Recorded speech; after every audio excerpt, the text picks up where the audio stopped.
It's Wednesday, August 17th, and in the race to figure out how people are going to get around in the future, Ford just stepped on the gas. On Tuesday, Ford CEO Mark Fields said the company will be mass-producing autonomous driverless vehicles by 2021. That's just 5 years from now, which is like next week in terms of the time it takes to research, develop, build, and deploy such a radical new technology. And these won't be some adapted Ford Fusions either. Fields told CNBC the as-yet unnamed self-driving car will not have a steering wheel, gas, or brake pedals, something that's known as a Level 4 autonomous vehicle. Sounds great, but Ford will have stiff competition in the segment from just about everybody. Additionally, Ford is without a rideshare partner at this point, while GM is hooked up with Lyft and Toyota is in tight with Uber. But at least they're giving it a go, even if no one is going to be at the wheel.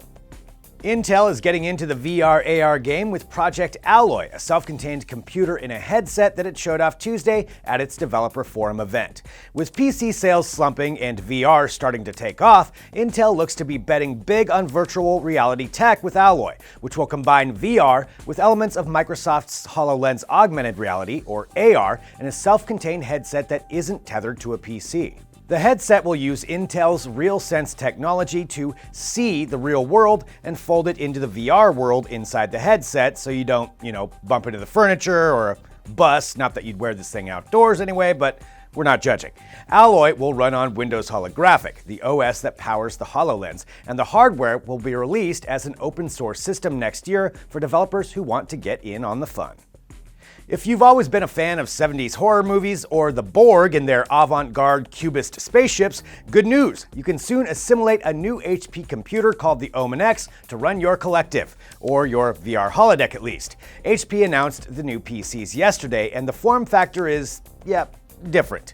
The Cube PC sits on a small stand that looks a bit too easy to knock over, but the design does give easy access to the innards, which are VR ready, says HP. Core i5 or i7 chips run the X, and you can choose between NVIDIA GTX 1080 or AMD R9 Fury graphics engines, along with the usual storage and RAM options. Prices start at $1,800, but a basically empty shell of the X will also be available for $600 if you want to kit it all out yourself. Oh, and there's a laptop version as well, the Omen 17, which HP says will also be VR capable, but the form factor is a bit less cubicle. That's it for DT Daily today. Be sure to check out our YouTube channel and Facebook page. We'll be back again tomorrow.